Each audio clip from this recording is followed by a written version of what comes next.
Assalamualaikum warahmatullahi wabarakatuh. Salam Om Swastiastu, Namo Buddhaya, Salam Kebajikan, Salam Sejahtera untuk kita semua.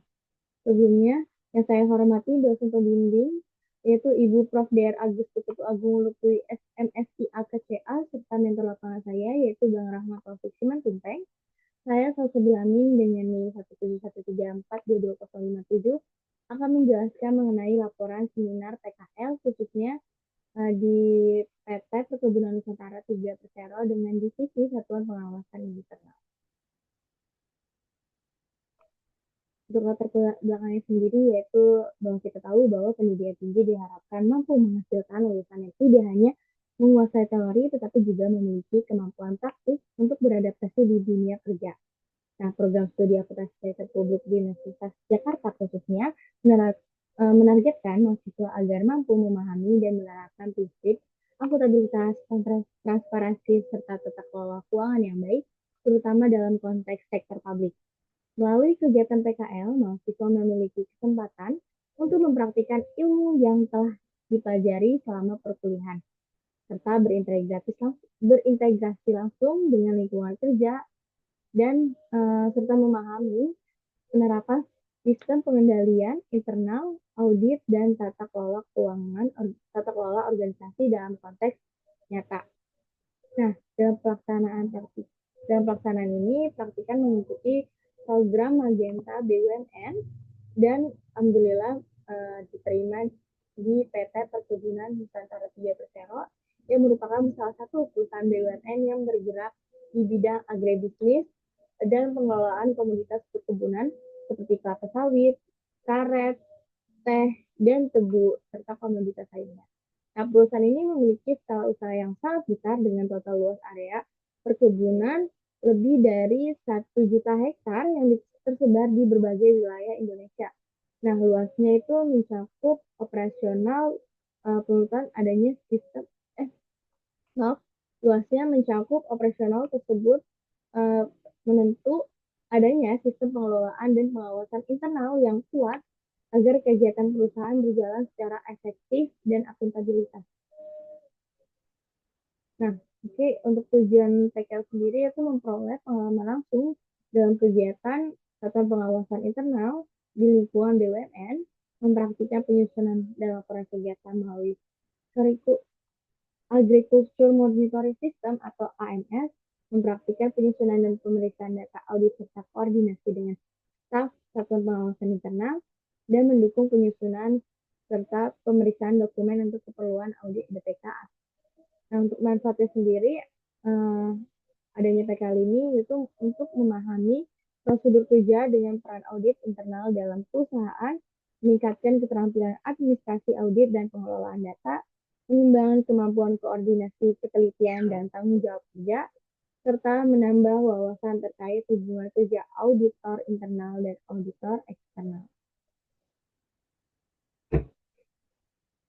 Untuk bisa kita lihat bahwa PT Perkebunan Nusantara ini merupakan perusahaan yang BUMN yang terbentuk dan dari penggabungan beberapa PT perkebunan sejak tanggal 11 Maret tahun 1996 dan resmi menjadi perusahaan induk atau holding berdasarkan PP 072 tahun 2014. Nah, jadi PT PN Persero ini bergerak di bidang pengolahan dan pemasaran komoditas perkebunan di perkebunan strategis nasional seperti kelapa sawit, karet, tebu, teh, dan buah-buahan, serta komoditas lainnya yang tersebar di berbagai wilayah. Nah, selain fokus pada kegiatan hulu, perusahaan juga mengembangkan hilirisasi untuk meningkatkan nilai tambah dan daya saing produk. Nah, untuk mendukung strategi pemasaran, PTPN mengolah merek nasional yaitu namanya Nusakita. Nah, jadi serta berbagai merek anak perusahaan di bawah PTPN Group melalui penerapan Good Corporate Governance atau bisa kita sebut dengan GCG. Nah, inovasi berkelanjutan serta pemanfaatan teknologi dan digitalisasi. Nah, PTPN 3 Persero ini berkomitmen untuk meningkatkan kerja dan keberlangsungan usaha sekaligus berperan dalam mendukung ketahanan pangan, pembangunan ekonomi nasional, dan kesejahteraan masyarakat perkebunan. Nah, PT Perkebunan sendiri ini berletakkan agro di gedung Agro Plaza Jakarta Selatan. Untuk misi perusahaan sendiri itu bisa kita lihat menjadi perusahaan agribisnis nasional yang unggul yang berdaya saing kelas dunia serta berkontribusi secara kesinambungan bagi kemajuan bangsa.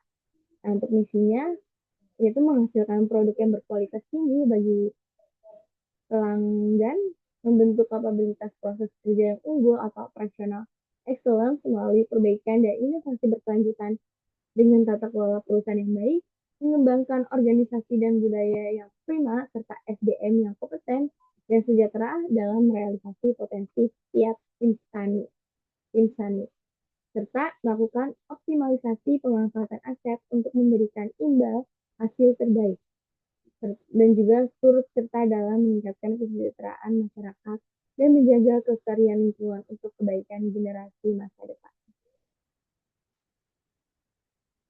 Oke, untuk profil kerjanya sendiri yaitu praktika melaksanakan kegiatan PKL ini tuh selama 6 bulan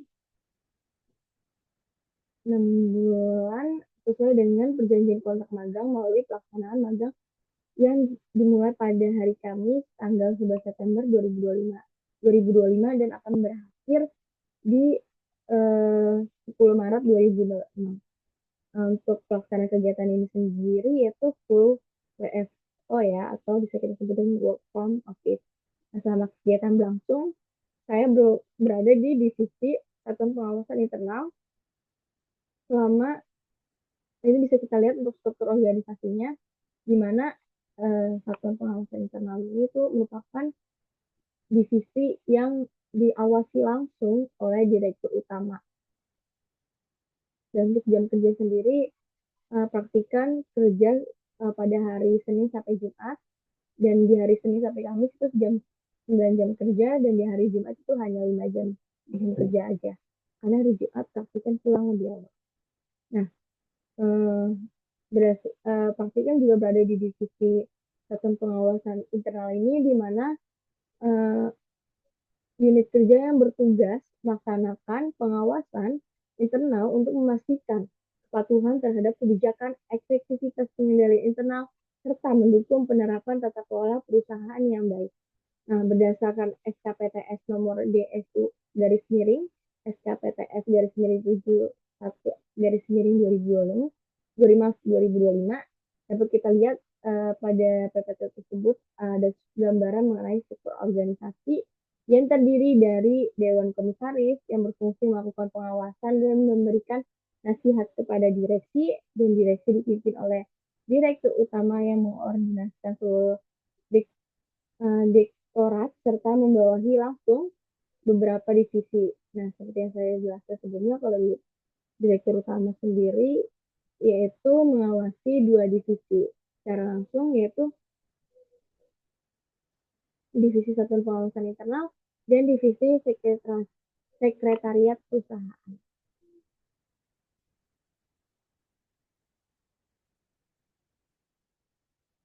Bidang kerja untuk bidang kerja praktikan lakukan yaitu pekerja yang praktikan lakukan selama praktikan melakukan kegiatan PKL di PT Perkebunan Nusantara 3 antara lain itu pertama membuat laporan website Agriculture Monitoring System atau AMS dengan menggunakan akun divisi dan akun kepala divisi satuan pengawasan internal, dan juga penyusunan pemeriksaan data audit dan berkoordinasi dengan staf satuan pengawasan internal, dan menyusun berkoordinasi dan pemeriksaan berkala dokumen untuk keperluan pemeriksaan oleh Badan Pemeriksaan Keuangan atau BPK.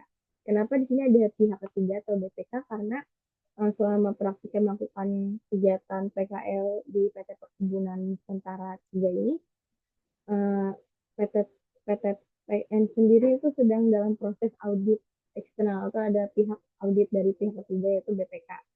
Nah, di mana saya sebagai anak magang di divisi DSP ini ikut membantu pihak ketiga atau pihak BPK. Nah, untuk di sini pertama saya akan menjelaskan mengenai laporan Agriculture Monitoring System. Nah, ini di mana ini merupakan profil utama dari AMS. Ini melalui web, bukan aplikasi ya teman. Nah, jadi di sini ada 5 rekapitulasi penilaian, yaitu GoDigi, Sadari, Ngopi, Icon, dan juga Culture Booster. Jadi 5 jenis ini tuh merupakan 5 program yang diadakan dengan hari tanggal yang berbeda. Nah, pertama Culture Booster. Untuk Culture Booster ini sendiri itu diadai selama 1 bulan 4 kali, di mana diadain setiap hari Jumat di jam 8 hingga selesai. Biasanya selesai itu jam 9 atau jam 10. Nah, untuk mengakses web tersebut ada link di bawahnya namanya https://outcomes dan bisa teman-teman lihat. Untuk gambar ini sendiri itu merupakan profil atau bagian untuk gimana sih cara saya mengerjakan laporan culture booster ini, yaitu pertama saya mengakses sistem melalui link yang sudah tertera yang teman-teman bisa lihat, lalu memasukkan username dan kata sandi akun DSPI yang telah tersedia.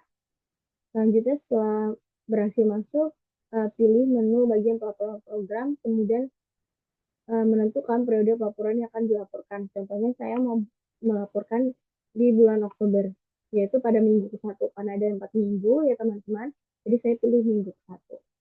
Nah, untuk praktikan mengeklik menu lihat laporan dan memilih culture booster minggu pelaksanaan kegiatan berlangsung di minggu 1.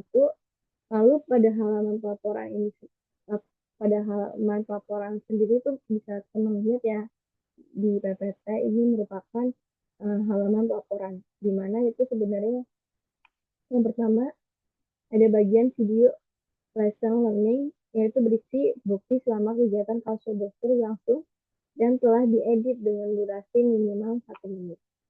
Misalkan acaranya lumayan 2-4 jaman, namun di 2-3 jaman, namun diedit menjadi 1 menit. Itu minimal ya. Lalu hasil editan tersebut diupload di YouTube. Di sebelah kanannya itu ada foto dokumentasi hasil bukti berupa foto bukti pelaksanaan kegiatan yang telah diedit dan dilengkapi dengan step serta geotag untuk memastikan kesesuaian waktu dan lokasi kegiatan. Nah, yang kedua itu ada namanya dokumentasi kegiatan, yaitu berisi judul, narasumber, tanggal pelaksanaan, jumlah peserta, dan ringkasan kegiatan selama berlangsung. Nah, setelah seluruh data dan dokumen diisi dan dilengkapi, praktikan akan mengeklik tanda submit. Biasanya nanti itu ada di bagian bawah, paling bawah dari yang gambar ini, itu ada tulisan submit kalau udah selesai. Nah, habis itu baru kita login ulang untuk masukkan username dan juga kata sandi, tapi masuknya bukan ke akun divisi satuan pengawasan internal, tapi ke akun ketua divisi satuan pengawasan internal. Nah, selanjutnya ini ada yang namanya GoDigi. Untuk GoDigi, sistem awalnya itu sama kayak culture booster, cuman bedanya ini kita pelaporan ke versi GoDigi-nya aja. Untuk contohnya itu kita kan pilih bulan Oktober. Nah, jadi bedanya GoDigi sama culture booster itu, bedanya kalau culture booster kan tadi diadain selama 1 bulan 4 kali.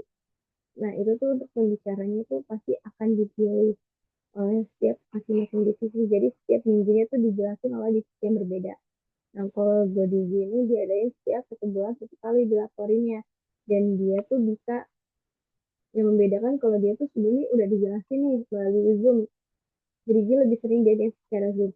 Nah, namun nanti akan kita jelaskan ulang. Jadi bareng divisi. Gitu, makanya kenapa ada namanya karyawan satu. Jadi itu harus ada minimal 1 karyawan yang menjelaskan materi sebelumnya yang telah dijelaskan oleh pembicara A, gitu. Nah, karena sebelumnya dijelaskan oleh Bang Rahmat Taufik Simatupang, maka data yang diisi adalah datanya Bang Rahmat.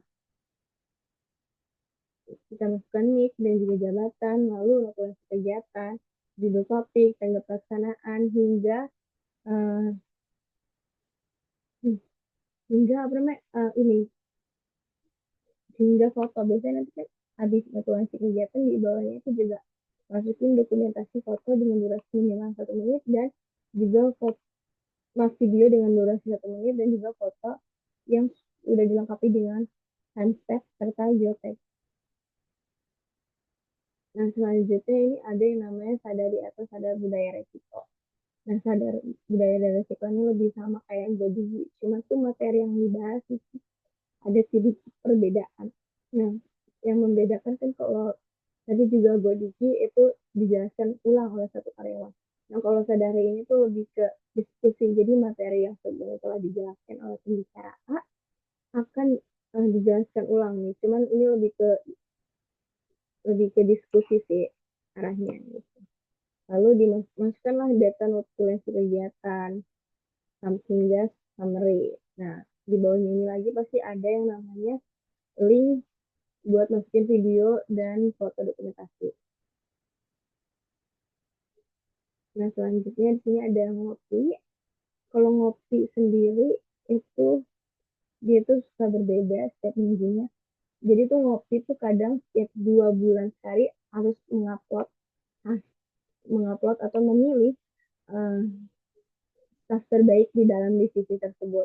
Nah, untuk lebih jelasnya atau buktinya ada di lampiran laporan PKL yang telah saya cantumkan, yang telah saya kumpulkan. Dan setelah saya berikan, mungkin kalian akan saya berikan ke kalian. Dan untuk ngopi paling ini sih. Dan kalau staff terbaik itu diupload setiap 2 bulan sekali. Cuman kalau dokumen lobbying dan RWP itu diupload setiap 1 bulan sekali.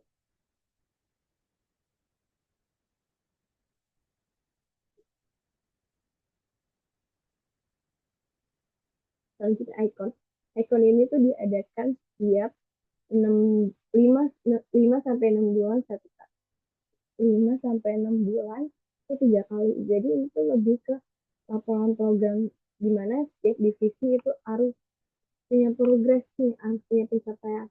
Nah, SPI sendiri atau di SPI sendiri yaitu sedang berinisiatif untuk mengembangkan sistem aplikasi audit manajemen sistem atau AMS di PT Perkebunan Nusantara 3 Persero. Namanya sama ya, AMS. Bedanya kalau AMS di SPI yaitu namanya Audit Management System. Nah, selanjutnya mengenai tugas atau job desk perihal perhitungan realisasi dan normatif. Nah, untuk ini perhitungannya itu di mana nilai relatif ini akan diambil, di sini kan di dalamnya kan dibagi jadi R titik PT R S E H persen. Nah, itu cara mendapatkannya yaitu saat menghitung itu di mana sebenarnya ada di sebelah kiri itu ada ambil lagi, cuman sengaja pastikan crop untuk menjaga keamanan data lebih lanjut. Nah, sebenarnya itu untuk rumusnya itu menghitung nilai persen BHTR dengan menggunakan rumus 100 dikali RPTRSBH persen, lalu dibagi dengan REM, sehingga diperolehlah nilai presentasi persen BHTR. Nah, selanjutnya praktikan menghitung nilai persen BHTG dengan rumus 100 dikurang persen BHTR. Lalu praktikan kemudian menghitung nilai dari gula PTRKG dengan rumus neto tebu per KG dikali R titik PTRSBH persen dikali 1,003 banding 100. Nah, lalu perhitungan selanjutnya itu cara menghitung nilai gula PG, yaitu dengan rumus neto tebu KG. Di situ bisa dilihat nilai tebu KG-nya ada cantum, lalu dikali dengan nilai RPTR SBH persen yang sebelumnya sudah perhatikan hitung, lalu dikali 1,003% dan dibagi 100. Nah, bila RPTR SBH persen sampai nilai gila tega telah dihitung semua, jadilah nilai realisasi. Nah, untuk nilai normatif sendiri ini kurang lebih rumusnya sama dengan nilai realisasi, yang membedakan hanya dari isi, koma, dan nominal ataupun jumlahnya yang membedakan. Untuk rumusnya kurang lebih sama.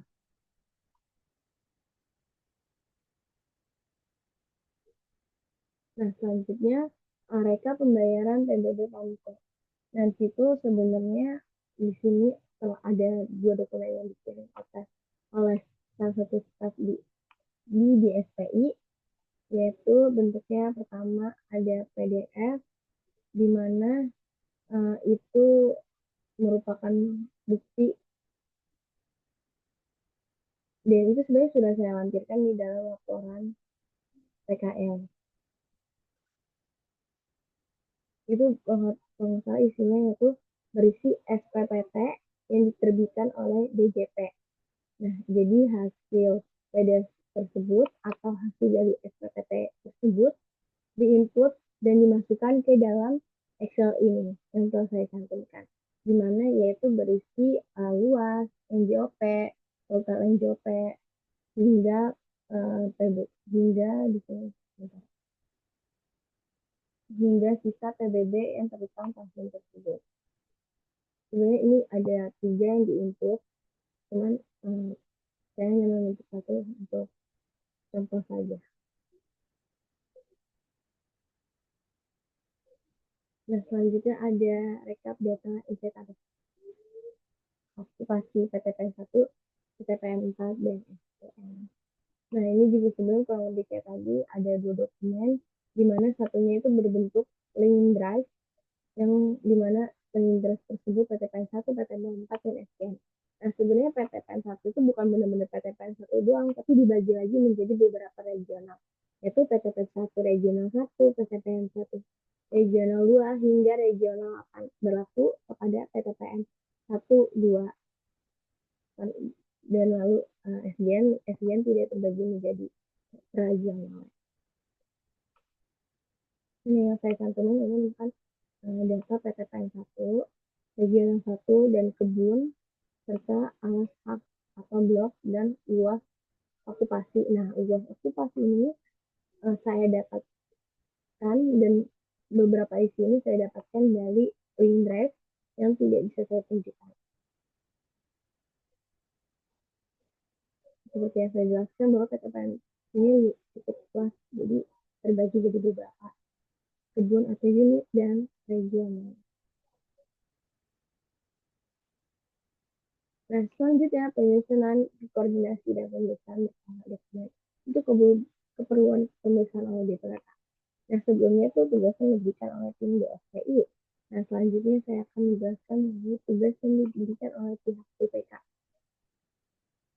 Nah, di sini ada namanya rekap data timbangan gula. Nah, jadi sebelumnya itu melakukan penginputan data ke dalam Microsoft Excel, di mana praktikan terlebih dahulu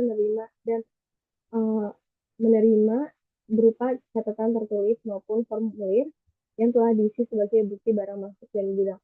Jadi sebelumnya udah praktikan cantumkan juga di dalam tampilan laporan PKL, yaitu berbentuk WhatsApp karena kebetulan pihak BPK selalu mengirim tugas melalui WhatsApp.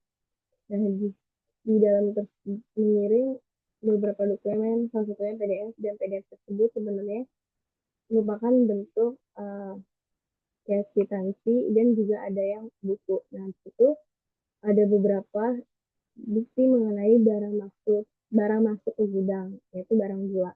Makanya di sini ada jenis gula, nama pembeli, DO atas nama, nomor DO, tanggal DO, nomor kendaraan atau nomor polisi, tanggal, nomor jalan, nama supir, dan volume neto. Nah, jadi hasil dari data tersebut dimasukkan satu-satu ke dalam Excel.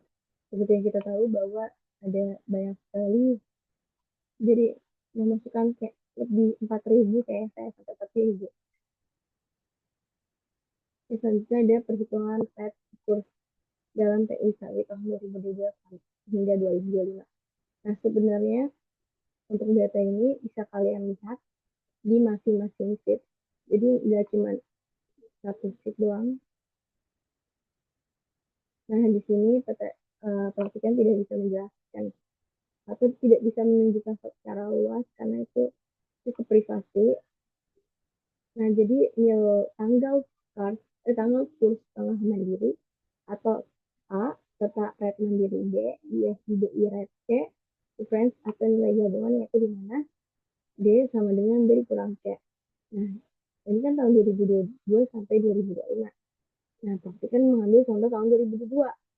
Nah, untuk mendapatkan nilai kurs tengah mandiri yaitu diambil dari sheet mandiri rate dan rate mandiri diambil juga dari mandiri rate dan USD BI rate itu diambil dari nilai BI rate dari nilai kurs tengah bank mandiri. Nah, jadi hasil data tersebut kita tinggal ngitung difference nih karena udah ada rumusnya.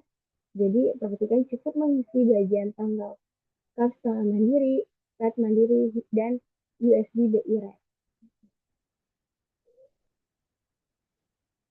Nah, selanjutnya rekap data penjualan karet tahun 2022 hingga 2024. Nah, praktika menerima data dalam bentuk Microsoft Excel dari pihak BPK melalui WhatsApp yang berisi lengkap data penjualan karet.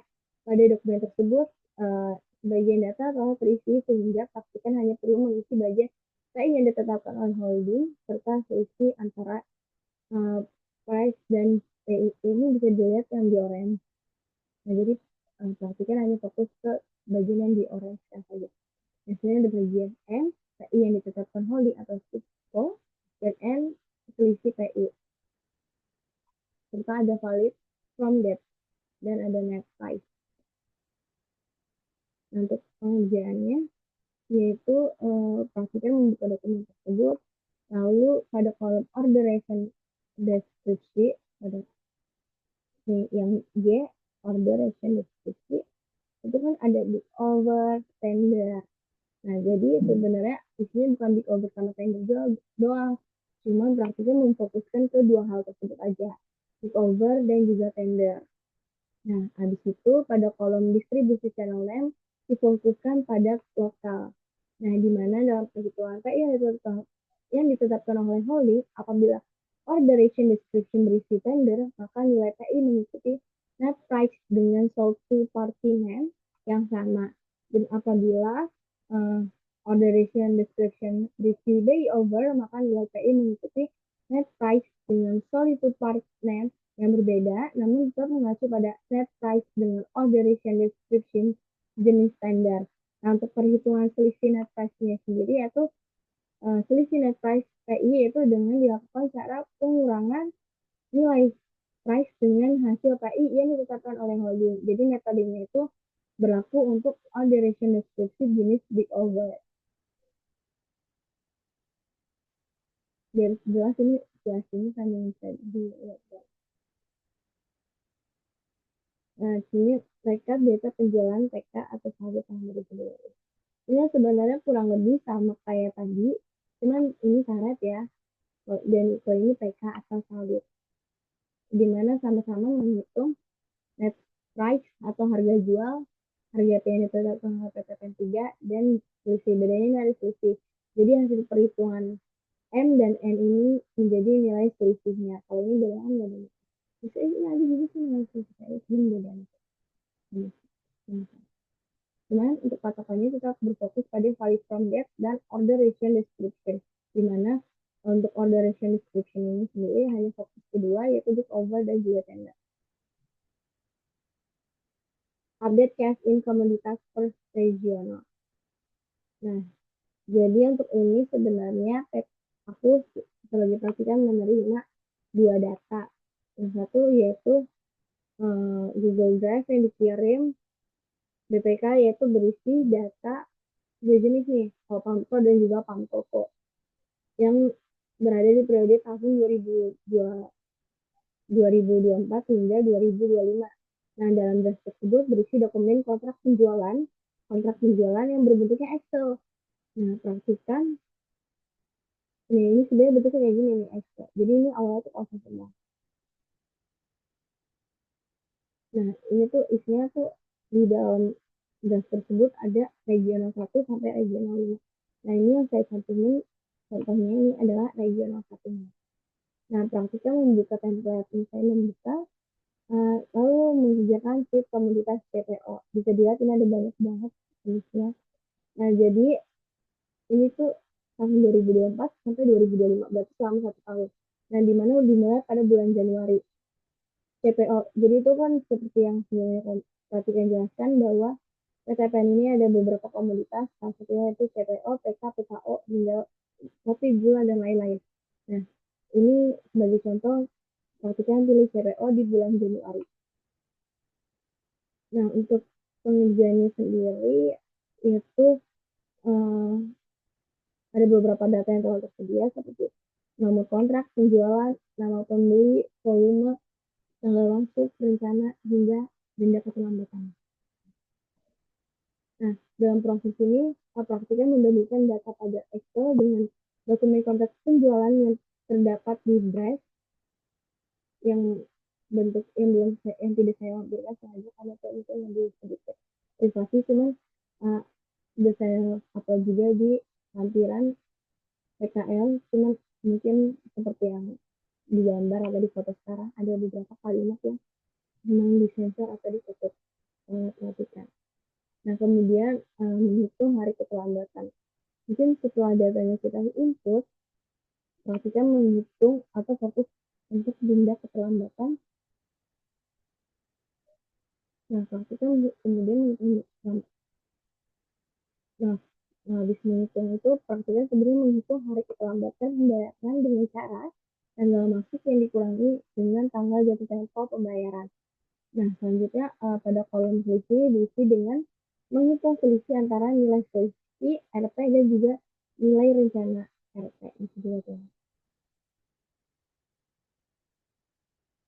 Nah, di situ untuk pengisian BI rate, ini BI rate di sebelah kirinya di data keterlambatan, itu eh, itu mengacu pada website resmi Bank Indonesia dengan menyesuaikan tanggal masuk pembayaran. Yang dikuningin ini tanggal masuk pembayaran. Misalkan tanggal 2 bulan Januari 2025. Nah, itu lihat tuh BI rate di tanggal tersebut berapa. Karena 6%, maka perhatikan masukkan 6%. Nah, setelah diisi biaya tersebut, praktiknya lalu menghitung denda keterlambatan dengan cara menganalisis nilai realisasi RP yang telah dihitung, lalu jumlah hari keterlambatan dan BI rate. Nah, kemudian hasil perkalian tersebut, pas sudah dikali nih, tadi semuanya, nilai realisasi, jumlah hari keterlambatan, dan BI rate dikali, lalu dibagi dengan 360, karena kan 1 tahun itu bisa 360 hari ya. Nah, lalu metode perhitungan dan tahapan pengajian tersebut berlaku untuk seluruh komoditasnya. Jadi kurang lebih CPO, PK, PKO, PKN hingga lain-lain itu menggunakan cara perhitungan yang sama. Walaupun beda bulan tapi caranya perhitungannya cuma tetap sama ya. Dan membedakan paling nominal atau hasil dari perhitungan tersebut. Itu jenis keterlambatan. Nah, praktikan itu eh, hanya mengisi kalau masih nah hanya hanya mengisi kolom yang kosong atau yang perlu dilengkapi khususnya sebelumnya ini tuh data ini tuh bagian bagi red ini kosong dan data keterlambatan juga ini kosong, yang ini kosong. Nah, sebelum menghitung jadi tuh kenapa ini kosong, karena praktikan disuruh untuk menghitung daerah dan juga data keterlambatan. Untuk daerah sendiri yaitu praktikan dapat dari mengikuti billing date yang ditandai oleh Senin. Nah, jadi dapatlah nilai dari daerah tersebut menyesuaikan dengan tanggal billing date. Lalu untuk menghitung denda keterlambatan sendiri dengan cara mengalihkan delete quality, bisa dilihat delete quality dan harga satuan RT atau AG, harus keterlambatan dan BI rate. Nah, Lalu hasil tersebut kemudian dikali, sekali dibagi juga dengan 360 atau setara dengan periode 1 tahun. Dan hasil perhitungan tersebut lalu didirikan oleh tim BPK, karena kan BRT udah ada, terus udah keterlambatan juga udah ada. Jadi hasilnya didirikan oleh BPK. Nah, untuk selanjutnya monitoring outstanding komoditas pada tahun 2025. Di sini pastikan fokus ke nilai total bayar dan nilai total serah. Nah, nilai total bayar. Nah, tanggal pertama yaitu pas menghitungnya tuh di sini bisa dilihat ada dua jenis nilai nominal yaitu rupiah dan juga USD. US nilai US nilai mata uang asing. Nah, untuk menghitung nilai nominal rupiah atau rupiah dengan cara mengalihkan dengan cara mengalihkan kali yaitu volume price, volume plus IDR, jumlah hari keterlambatan, dan rate BI. Untuk rate BI itu sebelumnya udah mengikuti payment gap ya, dan hasil keterlambatan itu dihitung dari jatuh tempo pembayaran dan juga payment gap. Jadi kita fokus hanya menghitung nilai telat bayar RP dan nilai mata uang asing atau USD. Untuk RP tadi cara perhitungan seperti itu, yaitu mengkali volume, PSDR, jumlah keterlambatan, dan FDI. Nah, si perkalian tersebut lalu dibagi dengan 360 sehingga diperoleh nilai nominal keterlambatan dalam bentuk rupiah.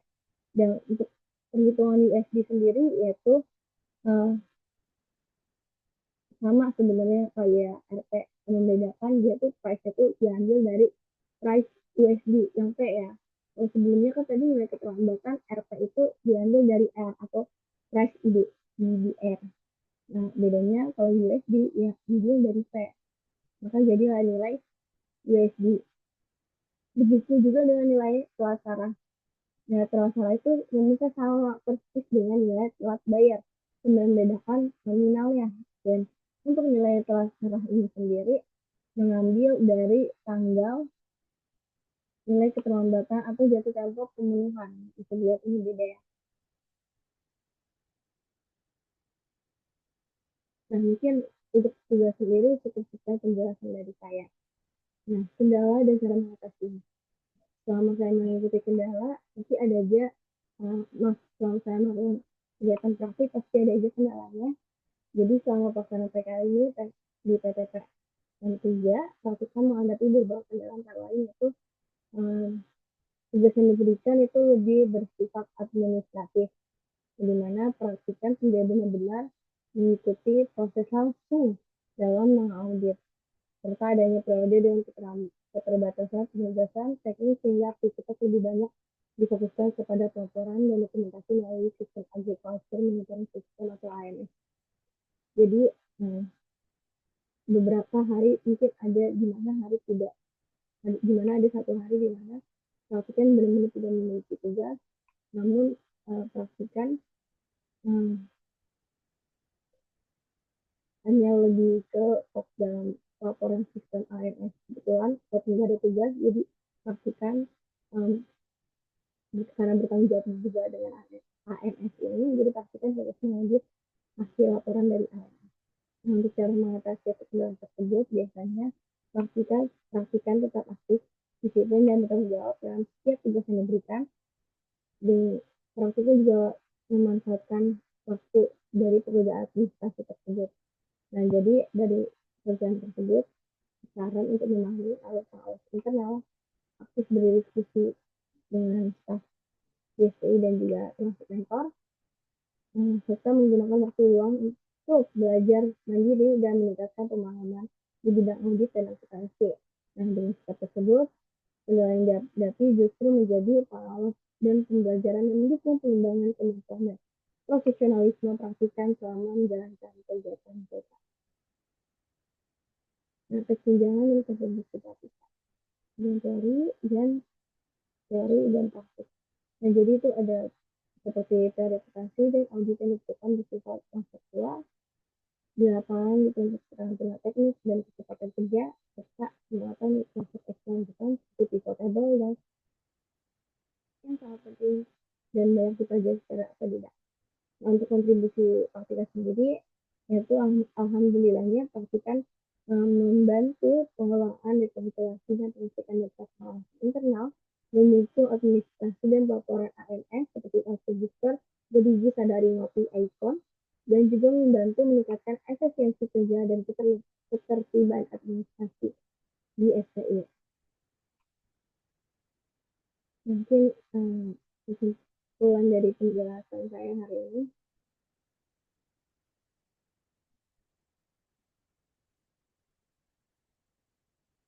Nah, jadi selama melaksanakan kegiatan PKL di PTPN 3 di SPI, Praktika menjadi PKL selama kurang lebih 6 bulan yang terhitung sejak 1 September hingga 10 Maret nanti. Dalam program ini memberikan pelatihan pengetahuan pengalaman yang berkaitan dengan keyakinan SPI khususnya di bidang audit, akuntansi, dan administrasi pendukung pengawasan.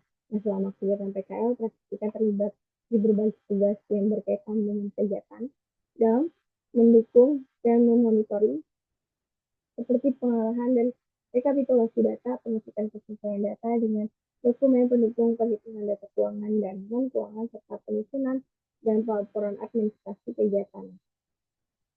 Nah, mungkin untuk rekomendasinya untuk pihak PTPN sendiri mungkin dalam pembelian arahan kerja yang lebih terus itu kesempatan keterlibatan yang lebih luas dalam kegiatan menuju audit dan juga evaluasi tugas secara berkala.